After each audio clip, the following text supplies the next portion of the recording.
까지인데요. 누가복음 15장 11절에서 24절까지인데 본문이 너무 기니까 17절부터 24절까지만 보겠습니다. 누가복음 15장 17절부터 24절까지만 보도록 하겠습니다. 우리 찾으셨으면 한 음소를 읽습니다. 시작. 이에 스스로 돌이켜 이르되 내 아버지에게는 양식이 풍족한 군군이 얼마나 많은가. 나는 여기서 주여 죽는구나. 내가 일어나 아버지께 가서 이르기를 아버지, 내가 하늘과 아버지께 죄를 지었사오니 지금부터는 아버지의 아들이라 일컬음을 감당하지 못하겠나이다. 나를 품꾼의 하나로 보소서 하리라 하고 이에 일어나서 아버지께로 돌아가니라.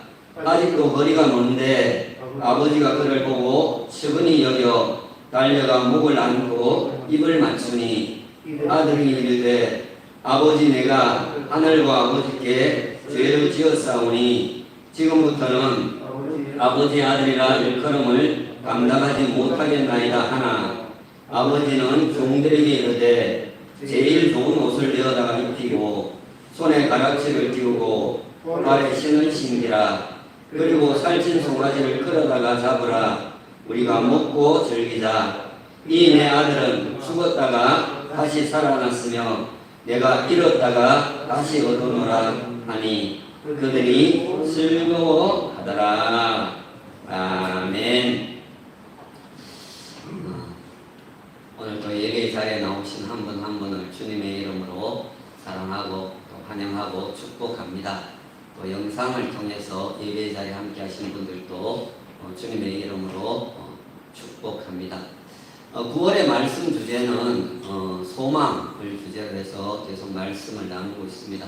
특별히 천국의 소망이 회복되게 하옵소서 이렇게 계속 기도하시기를 원합니다. 추석 연휴 중에 우리가 주일을 맞았습니다. 그래서 오늘 설교 제목을 은혜의 품이 그리워 고향으로 달려갑니다. 이렇게 제목을 정했습니다. 우리 전도사님 둘째 딸 이름도 은혜 맞죠? 네, 은혜. 은혜의 품이 그리워 고향으로 달려갑니다. 이렇게 제목을 정해서 말씀을 나누고자 합니다. 제가 했던 말 몇 번 이렇게 반복해서 하면은 아내가 이렇게 말을 하곤 합니다. 2번만 더 들으면은 100번이에요. 이렇게 얘기를 하곤 했습니다. 사실 오늘 본문도 지금까지 신앙생활을 해오면서 100번도 넘게 그렇게 들은 분도 계실 것입니다. 1년에 몇 번은 그렇게 듣게 되지요. 특별히 새가족 이렇게 초청 잔치 때는 단골 그냥 메뉴로 그렇게 오르곤 하는 것이 바로 오늘 본문입니다. 누가복음 15장에는 3개의 비유가 이렇게 나온다는 것 우리가 다 잘 알고 있습니다. 주님께서 이런 비유들을 하게 된 배경이 있습니다. 누가복음 15장 1절과 2절을 이렇게 보시면 거기에 그 근거가 이렇게 나옵니다. 당시 많은 세리들, 죄인들이 예수님께 말씀을 듣고자 이렇게 나왔습니다. 그것을 보자 스스로 의롭다고 여기는 이 바리새인과 이 서기관들이 예수님을 향해서 이 사람이 죄인을 영접하고 음식을 함께 먹는다 이렇게 수군거리게 된 것입니다. 이 예수님께서는 그들의 그릇된 그 신앙을 바로잡아주고자 오늘 이렇게 비유를 들어서 말씀을 하신 것입니다. 이 3가지의 비유의 공통점을 찾는다면 잃어버린 것들을 다시 찾아서 함께 기쁨의 잔치를 벌이게 된다는 것입니다. 자, 오늘 본문도 그렇습니다.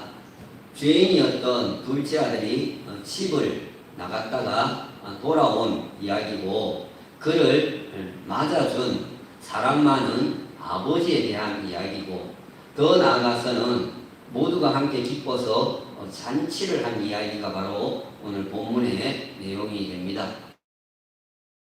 너무나 잘 알고 있는 그런 내용이기 때문에 11절부터 16절까지의 내용을 제가 쭉 설명을 해보겠습니다. 어떤 부자 아버지에게 두 아들이 있었습니다. 여기서 맏아들은 앞에서 말한 이 바리새인과 서기관들을 가리키는 것이고 당연히 둘째 아들은 세리와 죄인들을 가리키는 것이다. 그렇게 볼 수가 있습니다. 여기 둘째가 아버지에게 재산 중에서 자신에게 돌아올 분깃을 미리 달라 이렇게 요구를 합니다. 본래는 아버지가 돌아가시고 나서 이렇게 유산을 상속받게 되어 있는데 미리 이렇게 요구를 한 거죠. 이런 표현 쓰는 것 용서하십시오. 애가 좀 네 가지가 없습니다. 네 가지, 싸가지가 좀 없지요. 그런데 다음에 이렇게 보시면은 아버지가 왜 그렇게 말도 안 되는 소리를 하느냐?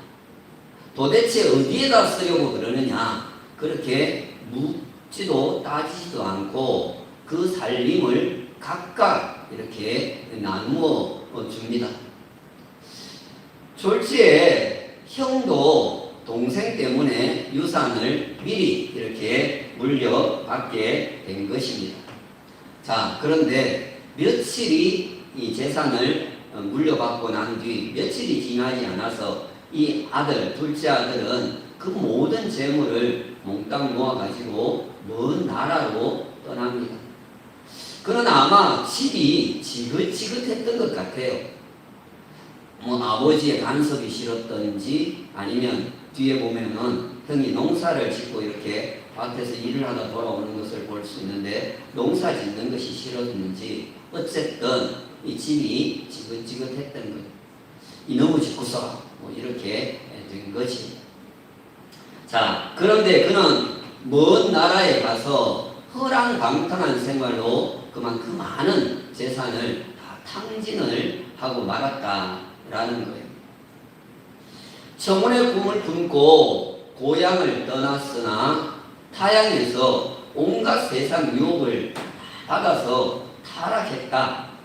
이렇게 볼 수도 있고 아니면은 오래전부터 제멋대로 한번 살아봐야 되겠다라고 하는 그런 세상 욕망 때문에 있다가 기회가 와서 그렇게 했을 수도 있습니다. 자, 어쨌든 재산을 다 없앤 후에 그 나라에 크게 흉년이 듭니다. 그래서 그는 궁핍하게 됩니다. 그는 세상이 호락호락하지 않다는 것을 알게 되었을 것입니다. 어떻게든 그는 한번 살아보겠다고 그 나라의 백성 중에 한 사람에게 붙여 삽니다. 15절에 붙여 사니는 더부살이를 하다라는 의미로서 그의 밑바닥, 그 인생 삶을 그대로 이렇게 보여주고 있다 하겠습니다. 예로부터 유대인들은 다른 족속의 종살이를 하는 것을 가장 큰 수치로 그렇게 여겼는데 지금 이 둘째 아들이 다른 나라에 가서 남의 종살이를 하게 된 것입니다. 거기에 더해서 이제 유대인들이 부정하게 여기는 돼지를 치게 됩니다. 돼지가 먹는 쥐염 열매를 먹고 싶어서 쥐염 열매를 먹고자 했는데 그것을 주는 사람이 없었다라는 돼지보다 못한 인생을 살게 된 것입니다. 인생 막장에 내몰리게 된 것입니다. 여러분, 세상이라는 것이 그렇죠. 멀리서 보면은 정말 파라다이스 같고 오아시스 같고 그런데요, 막상 부딪혀 보면은요 그렇게 세상이라고 하는 게 만만하지를 않다라는 거예요. 아주 무작위한 것이 바로 세상이다라는 것입니다. 자, 인생의 쓴맛을 경험하고 그가 생각하게 된 것이 두 가지가 있습니다. 하나는, 첫 번째는 세상과 아버지 집을 비교해 보게 되었다라는 것입니다. 자, 헛된 꿈에서 깨어난 그가 이렇게 말을 합니다. 17절을 보십니다. 내 아버지에게는 양식이 풍족한 품꾼이 얼마나 많은가. 나는 여기서 줄여 죽는구나. 이렇게 말을 합니다. 여기 양식이 풍족한이라고 하는 이 말을 원문 그대로 옮기면은 빵들, 떡들에 둘러싸이다 라는 그런 말로서 아버지 집에 있는 품꾼들조차도 남아 돌아갈 정도의 가산이 넉넉한데 라고 하는 말입니다. 그 정도로 아버지 집에는 종들도 품꾼도 넉넉하게 사는데 거기에 비해서 자신은 여기서 지금 굶어 죽어가고 있다라고 하는 탄식과 하소연을 하고 있다라는 거예요. 자, 두 번째 그가 생각하게 된 것이 있는데요. 돌이킴에 대해서 생각을 해보게 되었다라는 것입니다. 여기 17절을 보면은 스스로 돌이켜, 이에 스스로 돌이켜 라는 말이 나오지요. 이것도 역시 원문을 그대로 옮기면은요, 자신에게로 돌아왔다라고 하는 뜻으로서 제정신이 돌아왔다 그런 뜻입니다. 정신을 막상 이렇게 거짓골이 되어지고 나니까 정신이 번쩍 들었다라는 것입니다. 여러분, 그는 참으로 오랜만에 아버지 집을 떠나온 것에 대해서 아파하고 뉘우치게 되었다라는 거예요. 여러분, 이것이 바로 기독교가 말하는 회개라고 하는 거예요. 기독교에 말하는 회개의 출발점이 된다라는 것입니다. 여러분, 생각의 돌이킴이 고향으로 가는 길의 시작점, 출발점이 된다라는 것을 말해주는 것입니다. 그러나 진정한 회개는 뉘우치는 감정 이상의 의지적인 결단을 필요로 한다라는 것입니다. 20절이 바로 진정한 회개가 일어나는 순간입니다. 20절에 보시면은 이에 일어나서 아버지께로 돌아가니라 이렇게 말씀하고 있습니다. 여러분, 아버지 집에는 양식이 정말 많은데 나는 여기 있으면 굶어 죽는데 아무리 생각만 해봐야 소용이 없어요. 또한 내가 정말로 큰 잘못을 했구나 라고 양심을 끊임없이 두드려봐야 그것도 소용이 없습니다. 살고자 일어나서 돌아가야 합니다. 행동할 때 살 길도 열린다라는 것입니다. 심리학자들에 따르면은 인간의 마음에 내재한 가장 깊숙한 그리움을 가리켜서 아버지에 대한 굶주림이다. 그렇게 지적을 했습니다. 여러분, 어찌 아버지에 대한 굶주림, 그리움만 있겠습니까? 저는 아버지보다 어머니에 대한 그리움, 굶주림이 훨씬 더 큰 것을 봅니다. 어쨌든 그는 그리움이 사무쳐서 아버지 집, 즉 고향을 향해서 길을 떠나기로 마음을 먹고 행동에 옮기는 것을 볼 수가 있습니다. 자, 20절에 이어지는 부분은 너무나도 감동적인 장면이 아닐 수가 없습니다. 20절을 봅니다. 아직도 거리가 먼데 아버지가 그를 보고 측은히 여겨 달려가 목을 안고 입을 맞추니 라고 말씀을 합니다. 자, 끊어진 관계의 회복은 아버지의 주도하에 이루어지는 것을 볼 수가 있습니다. 아버지의 주도적인 사랑은 다음 몇 가지로 나타납니다. 첫 번째는 그가 아버지의 집을 떠났다가 얼마 만에 돌아오게 되는지 성경은 거기에 대해서 언급을 하지 않고 있지만, 여기 보시면은 먼저 아버지가 아들을 알아보고 알아보았다라고 하는 것입니다. 아버지가 아들을 먼저 알아보았습니다. 이는 아버지가 매일 아들이 돌아오기를 기대하며 먼 거리를 밤낮으로 내다보았다, 바라보았다라고 하는 것을 말해주는 것입니다. 시선이 늘 거기로 향하여 있으니까 나타나면은 내 아들이 아닌가 하고 달려가고 그렇게 하지를 않겠습니까? 여러분, 왜 이리도 안쓰럽고 또 가슴이 아픈 걸까요? 아들이니까요. 사랑하니까요. 자, 두 번째, 거짓골로 돌아오는 아들의 모습에 아버지는 측은한 마음을 느끼게 되었다라는 거예요. 여기 측은히 여기다라고 하는 헬라어는 스플랑크니조마이라고 하는 말인데요. 제가 자주 하는 이야기, 애간장이 높다. 창자가 뒤틀리는 듯한 고통을 말하는 것. 곧 도와주지 않으면은 마음이 아파서 견딜 수 없는 그 상태를 말하는 것. 아버지의 마음이 지금 그런 사랑의 연민을 가지고 아들을 바라보는 것입니다. 자, 세 번째는 젊은 아들이 달려가서 안겨야 할 것 같은데 오히려 나이 든 아버지가 달려갔다라고 말하고 있습니다.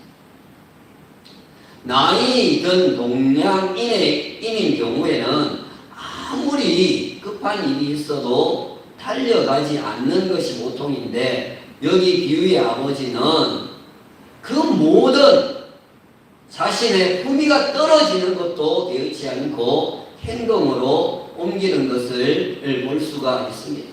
얼마나 기다렸습니까? 얼마나 보고 싶었으면 그랬을까요? 그런데 여러분, 실은 우리 아버지 하나님도 그러신다라는 거예요.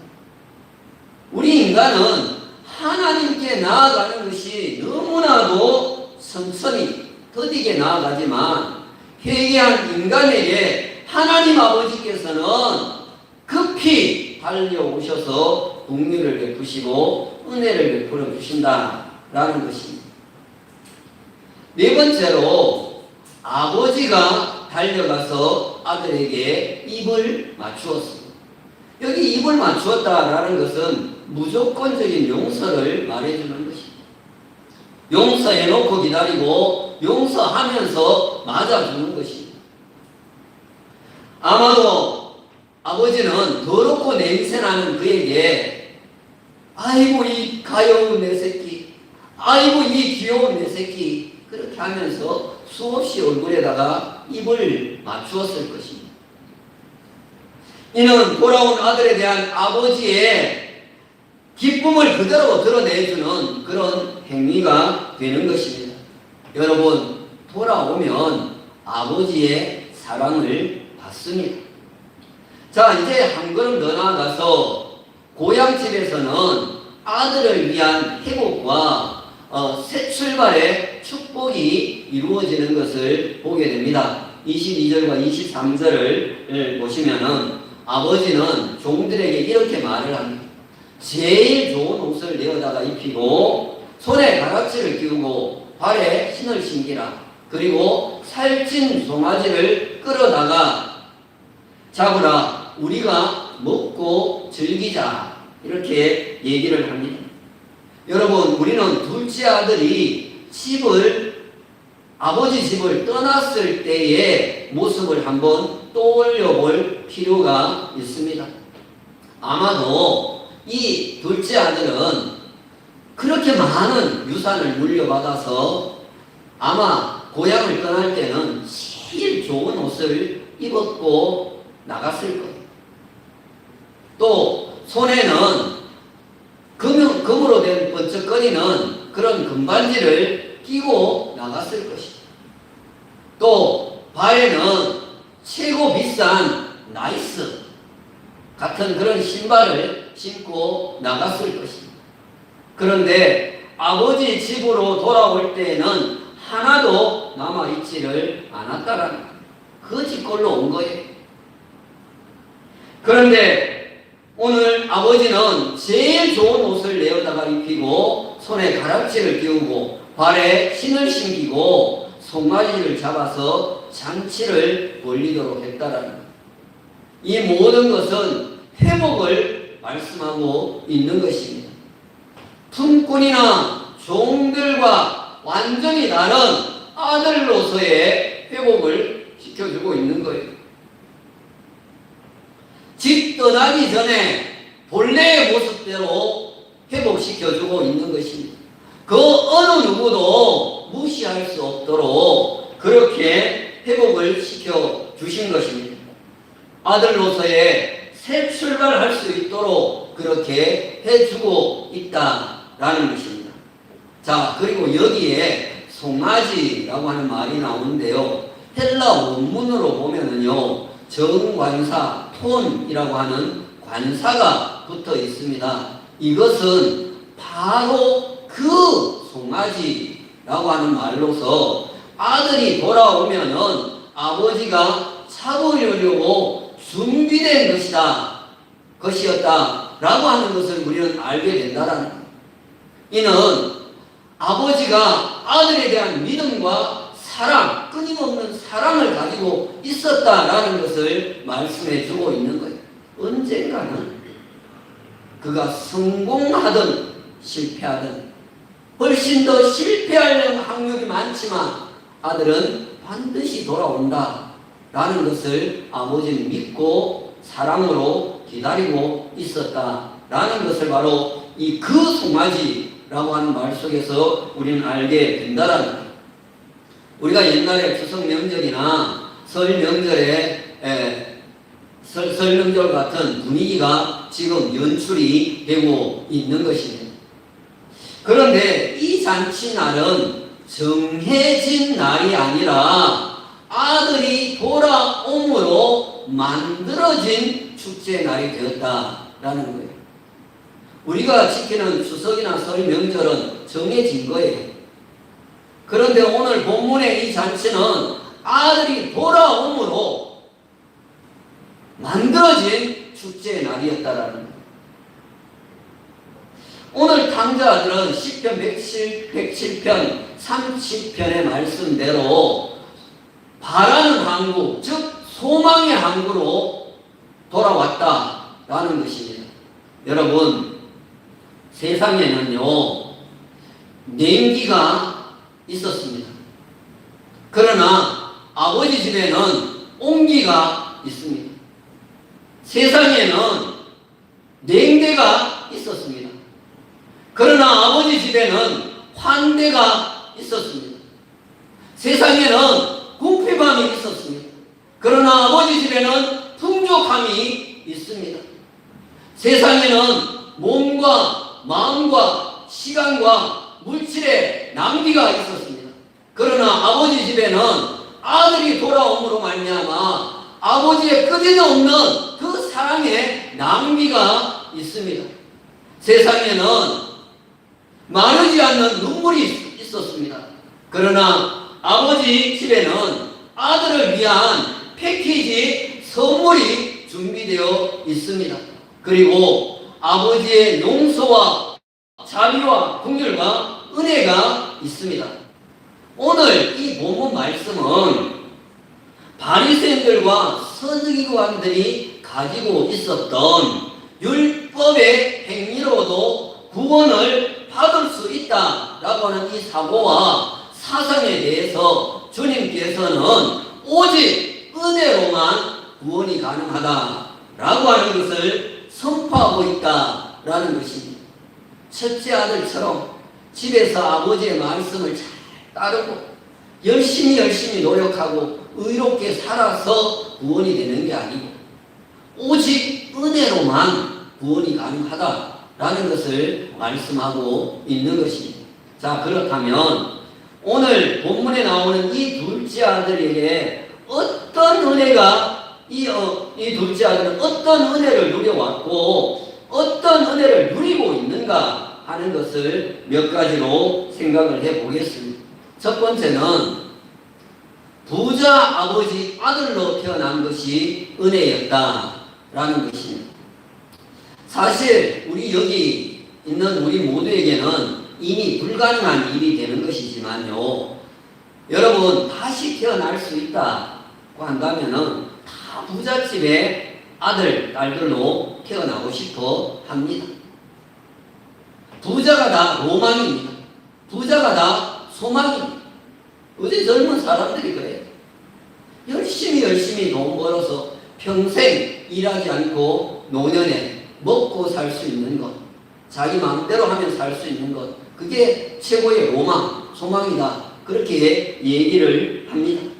그런데 오늘 본문에 나오는 이 두 번째, 둘째 아들도 꽤 부잣집에 태어났다라는 것을 우리는 금방 알 수가 있어요.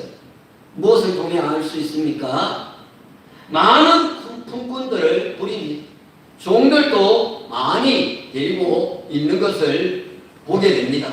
그것도 자신이 선택한 것이 아니라 부모에 의해서 선택을 받았다라고 하는 것입니다. 바로 이것이 은혜였다라는 거예요. 두 번째로는 유산을 미리 물려받은 것도 은혜였다라는 것입니다. 앞에서도 얘기했지만 아버지가 버젓이 살아있는 동안에는 유산을 물려받을 수가 없습니다. 그런데도 아버지는 유산을 각각에게 상속을 해 주었습니다. 이것은 은혜였다라는 거예요. 은혜가 아니고는 이런 일이 일어날 수가 없는 거예요. 세 번째는 용서하고 극진히 맞아준 것도 은혜이다라는 거예요. 여러분, 종이었다면은요, 얼음 반푼을 치도 없는 거예요. 또한 만일 행한대로였다라고 한다면요, 애기 얼굴에 묻히려고 다니는 놈, 그러면서요, 여러분 안 쫓겨나는 것만 해도 다행인 거예요. 행한대로였다면요, 안 그렇겠습니까? 그래서 이 또한 은혜가 되는 것입니다.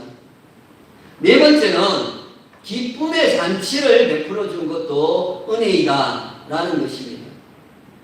첫 번째 아들이 밭에서 일을 하고 돌아오다가 풍악 소리를 듣고 종에게 묻습니다. 도대체 무슨 일인가? 그러니까 종이 하는 말이 당신의 동생이 돌아왔으므로 주인님께서 큰 잔치를 베푸는 것입니다 라고 알려줍니다. 그때 첫째 아들이 분노하면서 말합니다. 나는 한 번도 아버지의 명령을 어긴 적이 없는데 나를 위해서는 염소 새끼 한 마리 잡아서 친구들과 함께 먹도록 해주지 않더니만 아버지의 재산을 다 참진하고 돌아온 그가 돌아왔을 때 잔치를 베푸는가, 그렇게 이야기를 합니다. 이렇게 보면요, 이것 역시 은혜였다는 것을 알 수가 있는 것입니다. 요즘에 진짜 많이 부르는 그런 찬양이 있습니다. 은혜라고 하는 찬양입니다. 많은 교회들을 또 예배 시간에, 찬양 시간에 그렇게 많이 부르는 것을 봤습니다. 가사를 여러분들이 좀 잘 의미를 한번 했으면 좋겠어요. 눈을 감고 한번 들어보시기를 바랍니다. 내가 누려왔던 모든 것들이, 내가 지나왔던 모든 시간이, 내가 걸어왔던 모든 순간이 당연한 것 아니라 은혜였소. 아침 해가 뜨고 저녁에 노을, 꽃향기와 가을의 열매 변하는 계절의 모든 순간이 당연한 것 아니라 은혜였소. 모든 것이 은혜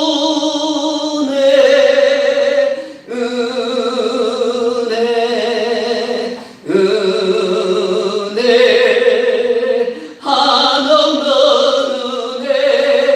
내 삶에 당연한 건 하나도 없었던 것을 모든 것이 은혜였소.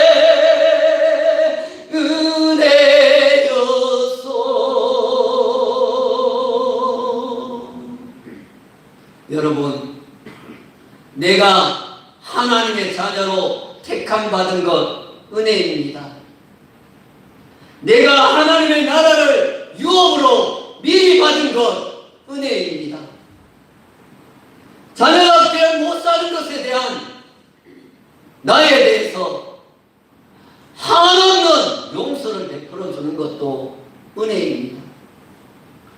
돌아온 나를 위해 천국에서 잔치가 벌어지게 되는 것 은혜입니다. 또한 여러분,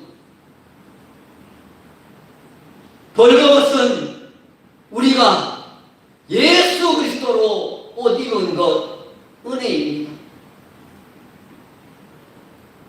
넌 내 거야 라고 반지로 도장을 콱 찍어서 성령으로 인쳐준 것, 이것 또한 은혜입니다. 복음의 신을 신고 살아갈 수 있도록 해준 것, 이것 또한 은혜입니다. 이 모든 것들이 다 은혜인 것입니다. 여러분, 우리에게는 육신의 아버지의 집이 있습니다. 또한 예수님은 성전을 가리켜서 내 아버지 집이다고 말씀을 하셨습니다. 교회가 내 아버지 집입니다. 또한 예수님은 내가 내 아버지 집에는 거할 곳이 많도다 라고 말씀을 하셨습니다. 천국을 가리키는 것입니다. 천국이 내 아버지 집입니다. 여러분, 가능하다면, 기회가 지금도 주어지고 있다면 육신의 아버지 집을 늘 그리워하십시오. 또한 우리의 영의 아버지 집인 교회를 늘 사모하십시오. 그리고 영원한 내 아버지 집인 천국을 늘 소망하며 살아갈 수 있기를 바랍니다. 고향인 이 아버지 집에서 늘 은혜를 누리고 나누고 전하며 살아가는 우리 모든 금빛교회 성도들이 되기를 예수님의 이름으로 축원합니다. 오늘 주신